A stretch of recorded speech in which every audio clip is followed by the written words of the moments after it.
Continuing our work takes great leadership, and we're very, very lucky today to be introducing our new leader to you.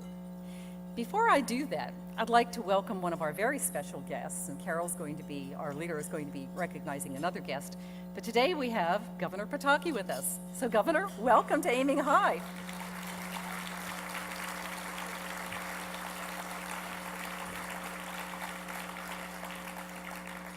I can tell after 14 years we're really making it. We have these great guests. So Carol Robles-Román is our new CEO and president of Legal Momentum. She's been on the job for all of 8 days. She started on April 21st, and she hit the ground running. We said to her, Carol, not only do you have to start working in brand new offices that we just moved to, but guess what? We have this major luncheon that you're going to be making your first appearance at. She served, as you know, as deputy mayor for 12 years in the Bloomberg administration. Many of you know her, you know how successful she is. When we interviewed her, she walked out of the room and the interview committee said, yes. And I'd like to thank, where is she, Janice Ellick of Chattakellic for finding Carol for us. Let's give her a big hand too. Carol is here with us today to share with us her vision for the future of personal and economic security for all women and girls. It is the heart of Legal Momentum's mission. We are so happy to have her with us to lead us forward, and with your help, we'll continue doing that. Carol, please join me on the stage.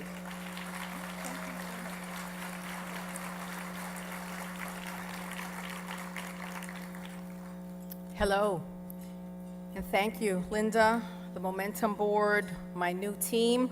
I'm so grateful for your warm welcome. Karen Kaplowitz, who is a trusted friend and mentor, it's so great to be working with you. Congratulations to our honorees. Your accomplishments in the business and legal fields inspire us all. And I want to welcome today Chief Judge of the Southern District of New York, Loretta Preska. Judge, thank you for joining us.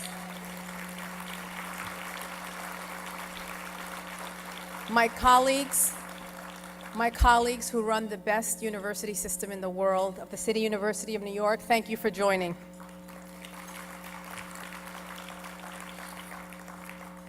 And somebody else who had a little hand in this, Beth Kaufman, who recommended me to this wonderful organization. Thank you, Beth Kaufman. So yeah, this is my first appearance. I've been president and CEO day 8. I haven't broken anything. For 12 years, I was counsel to Mayor Bloomberg. What do you think the frequently asked questions were? What people want to ask me about? Stop and frisk, Plan NYC, snow, no. How tall is Mike Bloomberg? Were you allowed to drink soda at work? Wow. So now I'm at the helm of Legal Momentum. Someone recently called us Legal Mojo. Okay, I'll take it. A powerful national force for women's safety and equality, using the law as a powerful tool for social change. Page 7 of your program describes our work. So let me tell you about, number 1, our glorious history. In the early 90s, with then Senator Joe Biden, we spearheaded the crafting of the Violence Against Women Act, landmark legislation that transformed the legal landscape for victims of domestic violence and their families.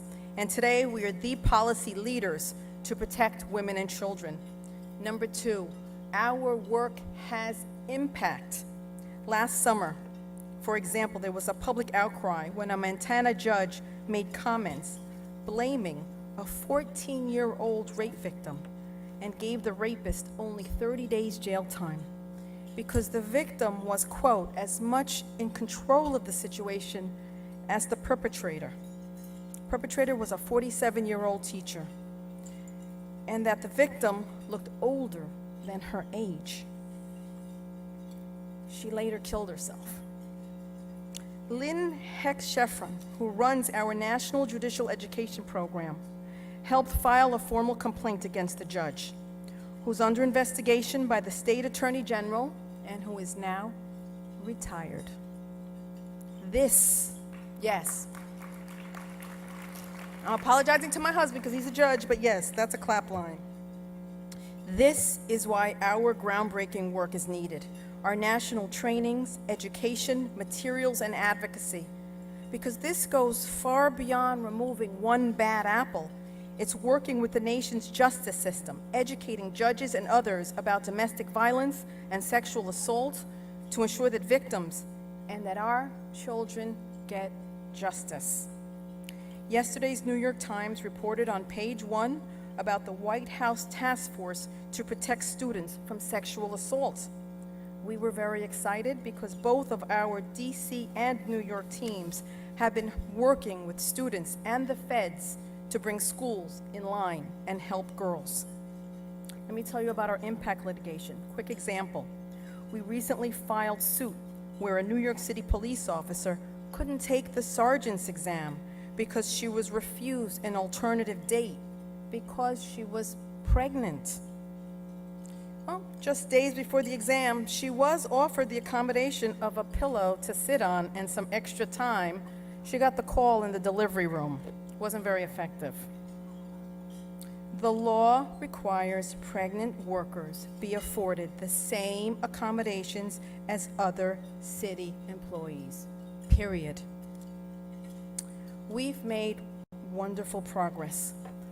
We know we have, and we're proud. Our daughters can be anything they want to be. They can go to any college. They can be the head of NASA. They can run for president, and they can be pregnant, all at the same time. Although I must tell you that as someone whose water broke at City Hall exactly 9 years ago this month, I do not recommend it. We've come a long way, baby. Remember that commercial? But we still have a ways to go. This past Saturday, the New York Times page 1 reported the tragedy of Marin Sanchez, 16-year-old teen,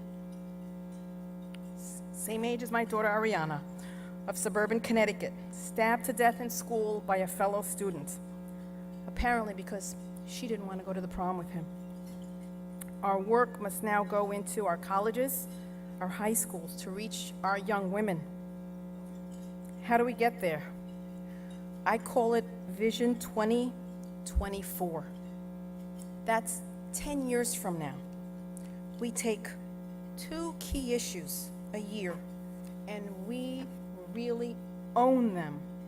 We will be powerful agents of real change by making sure that the laws on the books gain momentum. And if the laws are weak or lacking, we will change them through advocacy, through policy change.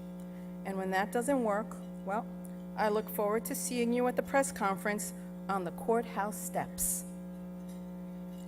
But not before we uncover and correct and seek justice for illegal and unethical practices, like jurisdictions that punish poor single moms instead of helping them, or schools that don't recruit girls into their math, science, and engineering programs, or promote women into leadership ranks. It's like our focused work in New York City. It's how we lowered our crime rates, domestic violence, child abuse fatalities. It's how we decreased obesity. We will have our Hall of Fame. Who's doing it right?